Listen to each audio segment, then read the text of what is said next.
So for some general information about Sri Lanka, the capital city of Sri Lanka is Colombo with a population of 647,000. In 2013, census recorded that the total population of Sri Lanka itself was 21,675,000. The currency used is called the Sri Lankan rupee or the LKR, which is worth 69,000th of a US dollar. Sri Lanka's name itself means respected island. Sri is another word for a title of respect, and Lanka means island. The island of Sri Lanka is really close to India, which means immigrants, invaders, visitors, etc. mostly came from India and East Asia. Sri Lanka is home to two large ethnic groups, the Sinhalese and the Tamils. The two ethnic groups had conflicting visions in the land's early history. Tension between these two ethnic groups led to various revolts and protests in order to gain political influence over the island. Sri Lanka's original inhabitants were the Vedas. These were hunter-gatherers who lived off the island's natural bounty. They were descendants of the immigrants who came from India and possibly Southeast Asia.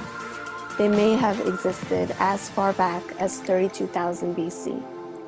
The Sri Lankan flag was officially adopted in December 17, 1978.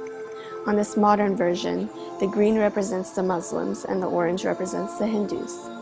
The national emblem of Sri Lanka was adopted in 1972.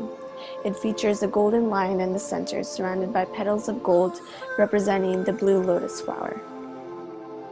In the 6th century BC, the first Sinhalese arrived from northern India, while Buddhism, a very prominent religion in Sinhalese culture, was introduced in 250 BC. From around 250 BC to 1200 AD, many civilizations have been developed in major cities such as Anuradhapura. During this time, there were many kingdoms that reigned supreme over the island before foreign intervention. However, during the reign of a Sinhalese monarch, two adventurers from southern India usurped the Sinhalese throne in Anuradhapura and established the very first Tamil monarch.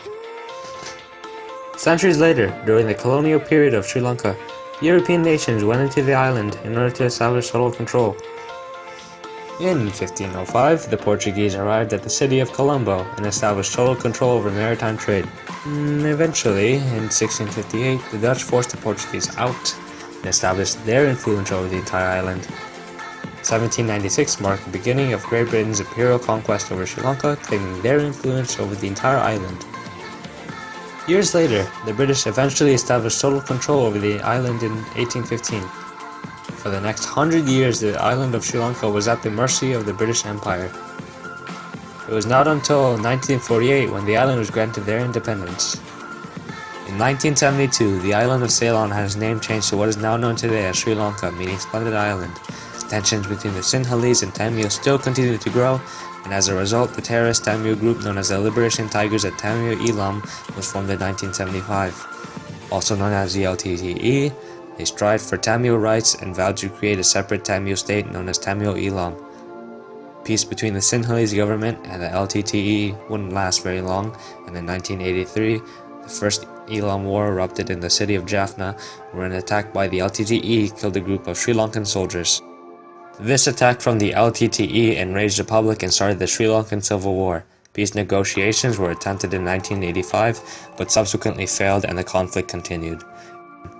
Even though the Sri Lankan Civil Wars ended, tensions between the Sinhalese and the Tamils still remain today, despite the numerous reconciliations. Hopefully, relationships between the Tamils and the Sinhalese can improve for the sake of Sri Lanka's future. The culture of Sri Lanka is majorly influenced by the Vedas, Buddhists, and Dutch immigrants and settlers. In the arts, visual arts come from the ideas of Buddhism. Pottery and basket weaving are caste-based graphic arts that are more utilitarian. Wood carvings, however, are more decorative and highly respected internationally. Music is commonly influenced by Portuguese settlers and Buddhism influences. Classes and caste system are determined by attributes such as wealth and education, and by birth into predetermined status hierarchy. This predetermination is a matter of reward or retribution for one's deeds in previous lives. Gender roles is a big idea in Sri Lankan culture. There is a strong tradition of both men and women working.